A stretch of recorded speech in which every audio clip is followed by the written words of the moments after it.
സ്ത്രീകളെ അധിക്ഷേപിച്ച് ഗതാഗത മന്ത്രി CP ജോൺ. പ്രിയദർശിനി ബസ്സിൽ സ്ത്രീകൾ തള്ളിക്കയറുകയാണ്. പൈസ വേണ്ടാതെ ബസ്സിൽ കയറാൻ തിരക്കാണ്. എന്നാൽ മക്കളെ ഫീസ് നൽകി സ്വകാര്യ സ്കൂളുകളിൽ ചേർക്കുന്നു. അസുഖം വന്നാൽ സ്വകാര്യ ആശുപത്രിയിൽ പോകാതെ സർക്കാർ ആശുപത്രിയുടെ വരാന്തയിൽ തിരക്കാണ്. കേരളത്തിലെ ജനങ്ങളുടെ പെരുമാറ്റം അതിശയിപ്പിക്കുന്നു എന്നാണ് CP ജോണിന്റെ പ്രതികരണം. ഈ ബസ്സിന് കാശില്ലാത്ത സ്ത്രീ സ്വകാര്യ സ്കൂളിലേക്ക് കുട്ടികളെ വിടുകയാണ് അല്ലേ? ഗവൺമെൻറ് സ്കൂളിൽ സീറ്റ് ഒഴിഞ്ഞു കിടക്കുക. ഗവൺമെൻറ് സ്കൂളിലേക്ക് ഇപ്പോഴും കുട്ടികളെ വിടുന്നതിന് പകരം ഫീസ് കൊടുക്കേണ്ടാത്ത പ്രൈവറ്റിൽ പോലും വിടാതെ എവിടെ വിടുന്നത്? ഫീസ് കൊടുക്കേണ്ട സ്കൂളിലേക്ക് വിടുന്നു അല്ലേ? എന്നാൽ ആശുപത്രിയുടെ കാര്യം വരുമ്പോഴോ? ആശുപത്രിയുടെ കാര്യം വരുമ്പോൾ ഇതേ സ്ത്രീ തൻ്റെ അച്ഛനെയും ഭർത്താവിനെയും കൊണ്ട് വരാന്തയിൽ കിടക്കുകയാണ് ഗവൺമെൻറ് ആശുപത്രിയിൽ. അരുൺ ആലത്തൂർ പാലക്കാട് നിന്ന് ചേരുകയാണ്. അരുൺ, ഇത് അങ്ങേയറ്റം എല്ലാ അതിർവരമ്പുകളും ലംഘിക്കുന്നതാണ് മന്ത്രിയുടെ പ്രതികരണം എന്ന കാര്യത്തിൽ സംശയമില്ല. CP ജോണിന്റെ ഔദാര്യമല്ലല്ലോ ഈ പറയുന്ന പ്രിയദർശിനി സർവീസ് എന്ന് പറയുന്നത്. ഏതാണ്ട് 2 മാസം മുമ്പ് നടന്ന തെരഞ്ഞെടുപ്പിൽ ഈ നാട്ടിലെ ജനങ്ങൾക്ക് നൽകിയ വാഗ്ദാനമാണ്. അപ്പം ആ വാഗ്ദാനത്തിന്റെ പേരിലാണ് VD സതീശനെയും കൂട്ടരെയും ഒക്കെ ഇവിടുത്തെ പാവപ്പെട്ട ജനങ്ങൾ വിജയിപ്പിച്ചു വിട്ടത്. എന്നിട്ടിപ്പോൾ 2 മാസം കഴിയുമ്പോൾ ഈ രീതിയിൽ തോന്നിവാസം വിളിച്ചു പറയുകയാണോ മന്ത്രി?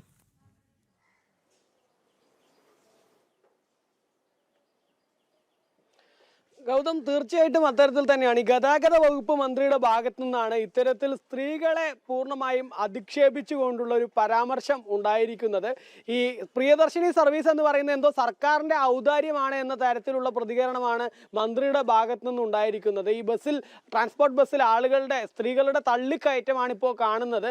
ഇങ്ങനെ ഈ തള്ളിക്കയറുന്നത്, ട്രാൻസ്പോർട്ട് ബസ്സിൽ തള്ളിക്കയറുന്നത് തന്നോടോ അല്ലെങ്കിൽ തന്നോടുള്ള സ്നേഹം കൊണ്ടോ അല്ലെങ്കിൽ പ്രൈവറ്റ് ബസ്സുകാരോടുള്ള വിരോധം കൊണ്ടോ അല്ല, പകരം ഇതൊരു മാനസികാവസ്ഥയാണ് എന്ന തരത്തിൽ വരുത്തി തീർക്കാനാണ് ഈ CP ജോൺ ശ്രമിക്കുന്നത്. മന്ത്രി പറയുന്നത് എന്താണെന്ന് വെച്ച് കഴിഞ്ഞാൽ, ഈ സ്വകാര്യ ബസ്സിൽ അല്ലെങ്കിൽ ട്രാൻസ്പോർട്ട് ബസ്സിൽ തള്ളിക്കയറുന്ന സ്ത്രീകൾ, ഈ സൗജന്യമാണെന്ന് കണ്ടപ്പോൾ തള്ളിക്കയറുന്ന സ്ത്രീകൾ അവരുടെ മക്കളെ പ്രൈവറ്റ് സ്കൂളുകളിലാണ് പൈസ നൽകി പറഞ്ഞയക്കുന്നത്. സൗജന്യമായിട്ട് സർക്കാർ സ്കൂളിൽ വിടില്ല. അതുപോലെ സൗജന്യമായിട്ട് ഏതെങ്കിലും പ്രൈവറ്റ് സ്കൂൾ പഠിപ്പിക്കുന്നുണ്ടെങ്കിൽ അവിടെയും വിടില്ല. അതേപോലെ തന്നെ ആരോഗ്യ മേഖലയിലേക്ക് വരുമ്പോൾ സർക്കാർ ആശുപത്രിയുടെ വരാന്തയിൽ വന്ന് കിടക്കും. പ്രൈവറ്റ് ആശുപത്രിയിൽ പണം കൊടുത്ത് ചികിത്സയ്ക്ക് പോവില്ല താനും. ഇത്തരത്തിലുള്ള സ്ത്രീകളുടെ പെരുമാറ്റം തന്നെ അതിശയിപ്പിക്കുന്നു, തന്നെ അമ്പരപ്പിക്കുന്നു എന്ന തരത്തിലൊരു പ്രതികരണമാണ് ഈ ഗതാഗത വകുപ്പ് മന്ത്രിയുടെ ഭാഗത്തു നിന്ന് ഉണ്ടായിരിക്കുന്നത്. ഈ സ്വകാര്യ ബസ് ഉടമകളുടെ സംസ്ഥാന സമ്മേളനം പാലക്കാട് നടന്നു. ആ സംസ്ഥാന സമ്മേളനം ഉദ്ഘാടനം ചെയ്ത് സംസാരിക്കുന്ന വേളയിലാണ് ഇങ്ങനെ സ്ത്രീകളെ പൂർണ്ണമായും അധിക്ഷേപിച്ചുകൊണ്ടുള്ള ഒരു പരാമർശം ഈ ഗതാഗത വകുപ്പ് മന്ത്രി CP ജോണിന്റെ ഭാഗത്തു നിന്ന് ഉണ്ടായിരിക്കുന്നത് എന്നുള്ളതാണ്.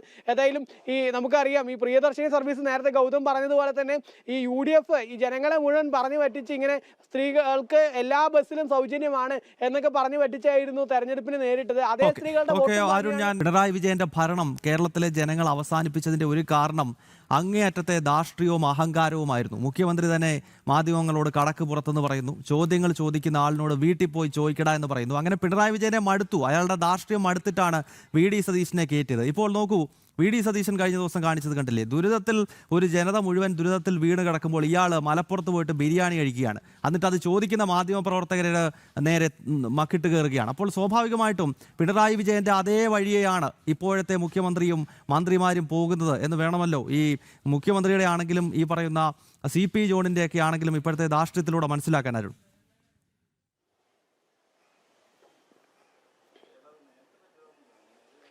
ഗൗതം, തീർച്ചയായിട്ടും അത്തരത്തിൽ തന്നെയാണ്. ഈ CP ജോൺ മന്ത്രിയുടെ ഭാഗത്തു നിന്നുണ്ടായിരിക്കുന്നത് അങ്ങേയറ്റം സ്ത്രീവിരുദ്ധമായിട്ടുള്ള ഒരു പരാമർശമാണ് എന്ന് മാത്രമല്ല, അതൊരു മനുഷ്യത്വരഹിതമായിട്ടുള്ള പരാമർശമാണ് എന്നുകൂടി ഇതിനെ വായിക്കേണ്ടിയിരിക്കുന്നു എന്നുള്ളതാണ്. കാരണം നമുക്കറിയാം, ഇതൊരു ജനാധിപത്യ രാജ്യമാണ് ഭാരതം. ഈ ഭാരതത്തിൽ എന്തുകൊണ്ടും ജനങ്ങൾ തന്നെയാണ് രാജാവ്.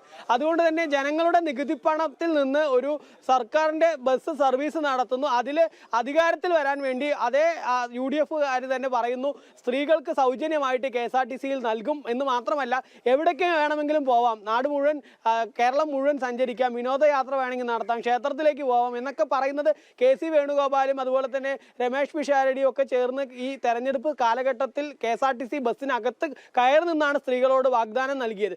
ആ വാഗ്ദാനം പൂർണ്ണമായും നിറവേറ്റിയില്ല. ഒരു നിശ്ചിത ബസ്സുകളിൽ മാത്രമേ സൗജന്യം അനുവദിച്ചുള്ളൂ. എങ്കിൽ പോലും ആ നിശ്ചിത ബസ്സുകളിൽ സൗജന്യം അനുവദിച്ചപ്പോൾ അത് ജനങ്ങളുടെ നികുതി പണത്തിൽ നിന്നുള്ള സൗജന്യമാണ് എന്നിരിക്കെ അതിനെ ചോദ്യം ചെയ്യുന്ന തരത്തിൽ അതെന്തോ ഔദാര്യമാണ് എന്ന തരത്തിലൊരു പ്രതികരണം തന്നെയാണ് ഈ മന്ത്രിയുടെ ഭാഗത്തു നിന്നുണ്ടായിരിക്കുന്നത് എന്നുള്ളതിൽ യാതൊരു സംശയവുമില്ല. മാത്രമല്ല അങ്ങേയറ്റം ഇത്തരത്തിൽ സ്ത്രീകളെ അധിക്ഷേപിക്കുന്ന ഒരു നിലപാട് കൂടിയാണ് ഈ മന്ത്രിയുടെ ഭാഗത്തു നിന്ന് ഉണ്ടായിരിക്കുന്നത് എന്നുള്ളതിൽ തർക്കമില്ല. കാരണം ഈ ബസ്സുകളിൽ സ്ത്രീകൾക്ക് സൗജന്യം നൽകുന്നു എന്ന് പറയുമ്പോൾ അതിൽ സ്ത്രീകൾ തള്ളിക്കയറി വരുന്നു.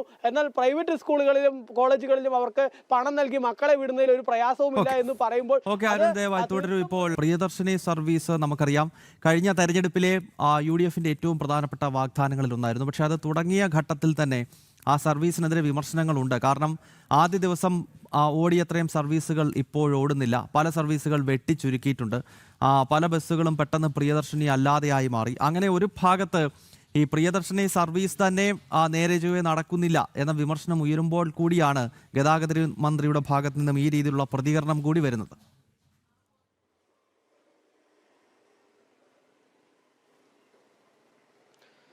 തീർച്ചയായിട്ടും ഗൗതം, പ്രിയദർശിനി സർവീസിനെ കുറിച്ച് പരക്കെ പരാതികൾ ഉയരുന്നുണ്ട്. പ്രത്യേകിച്ച് നമുക്കറിയാം ഈ പദ്ധതി പ്രഖ്യാപിച്ച് സ്ത്രീകൾക്ക് സൗജന്യം നൽകും എന്നൊക്കെ പറഞ്ഞതിന് പിന്നാലെയായിരുന്നു ഈ പല ബസ്സുകളുടെയും ഓർഡിനറി ബസ്സുകളെ പെട്ടെന്ന് തന്നെ ദീർഘദൂര ബസ്സുകളാക്കിയും മറ്റുമൊക്കെ മാറ്റുന്ന നടപടികളിലേക്ക് കടന്നത്. അന്ന് തന്നെ നമ്മൾ ജനം TV ഉൾപ്പെടെ വാർത്ത റിപ്പോർട്ട് ചെയ്തതാണ്. അതിനെതിരെ അന്ന് വലിയ പ്രതിഷേധങ്ങളൊക്കെ BJPയുടെ ഉൾപ്പെടെ ഭാഗത്തുനിന്ന് ഉയർന്നതുമൊക്കെയാണ്. ഏതായാലും ഇത്തരത്തിൽ സർക്കാരിൻ്റെ ഭാഗത്തു നിന്ന് പ്രിയദർശിനി ബസ്സിൽ അല്ലെങ്കിൽ ഒരു പ്രത്യേക നിശ്ചിത ബസ്സിൽ മാത്രം സർവീസ് സൗജന്യമായിട്ട് വനിതകൾക്ക് നൽകും എന്നുള്ളതായിരുന്നില്ല ഇവർ തെരഞ്ഞെടുപ്പ് കാലഘട്ടത്തിൽ പറഞ്ഞിരുന്നത്. സംസ്ഥാനത്ത് എല്ലാ KSRTC ബസ്സുകളിലും സൗജന്യം നൽകും എന്നുള്ളതായിരുന്നു. പക്ഷേ അത് പാലിച്ചില്ല എന്ന് മാത്രമല്ല, നിശ്ചിത ബസ്സുകളിൽ ഈ സൗജന്യം നൽകിയുള്ളൂ എന്ന ഒരു കാര്യം ഒരു വശത്ത് ഇരിക്കുന്നുണ്ട്. അപ്പോഴും ഇത്തരത്തിൽ നിശ്ചിത ബസ്സുകളിൽ സ്ത്രീകളിൽ നിന്നും ടിക്കറ്റ് ഈടാക്കുന്നില്ല എന്നുള്ളതിനെ ഒരു ഔദാര്യമായിട്ട് ഇവിടെ ഗതാഗത വകുപ്പ് മന്ത്രി തന്നെ കാണുന്നു. അല്ലെങ്കിൽ അദ്ദേഹത്തിൻ്റെ ഉൾപ്പെടെ മനസ്സിലെ ചിന്താഗതി ഇത് സ്ത്രീകൾക്ക് നൽകുന്ന ഒരു ഔദാര്യമാണ് എന്നുള്ളത് തന്നെയാണ് അദ്ദേഹത്തിന്റെ ഈ വാക്കുകളിൽ നിന്ന് വ്യക്തമായിരിക്കുന്നത്. പാലക്കാട് ഏതായാലും ഈ സ്വകാര്യ ബസ് ഉടമകളുടെ സംസ്ഥാന സമ്മേളന പരിപാടി അത് ഉദ്ഘാടനം ചെയ്ത് സംസാരിക്കവെയാണ് ഇങ്ങനെ ഒരു വിവാദ പരാമർശം മന്ത്രിയുടെ ഭാഗത്തു നിന്ന് ഉണ്ടായിരിക്കുന്നത് എന്നുള്ളതാണ്.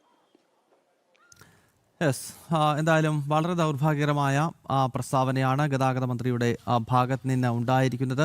പ്രിയദർശിനി ബസ്സുമായി ബന്ധപ്പെട്ടാണ് ഈ രീതിയിൽ വിവാദ പ്രസ്താവന CP ജോൺ നടത്തിയിരിക്കുന്നത്. സ്ത്രീകളെ അധിക്ഷേപിക്കുന്ന രീതിയിലുള്ള പ്രതികരണം മന്ത്രിയുടെ ഭാഗത്ത് നിന്ന് ഉണ്ടാകുകയായിരുന്നു. പ്രിയദർശിനി ബസ്സിൽ തള്ളിക്കയറുവാനായി സ്ത്രീകൾ ശ്രമിക്കുന്നു.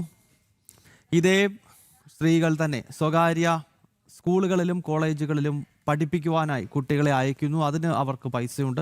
എന്നാൽ അതേപോലെ തന്നെ സ്വകാര്യ ആശുപത്രികളിൽ പോകാതെ സർക്കാർ ആശുപത്രികളുടെ വരാന്തയിൽ കെട്ടിക്കിടക്കുകയാണ് സ്ത്രീകൾ തുടങ്ങിയ അങ്ങേയറ്റം മോശം പ്രതികരണം ഒരു മന്ത്രിയുടെ ഭാഗത്ത് നിന്ന് ഉണ്ടായിരിക്കുകയാണ്. വലിയ വിമർശനം മന്ത്രിക്കെതിരെ ഇപ്പോൾ ഉയരുന്നു. മഹിളാ മോർച്ചയുടെ നേതാക്കളാണ് പ്രതികരിച്ചത്. അരുണ ആലത്തൂർ പാലക്കാട് നിന്ന് വിശദാംശങ്ങൾ നൽകുകയായിരുന്നു.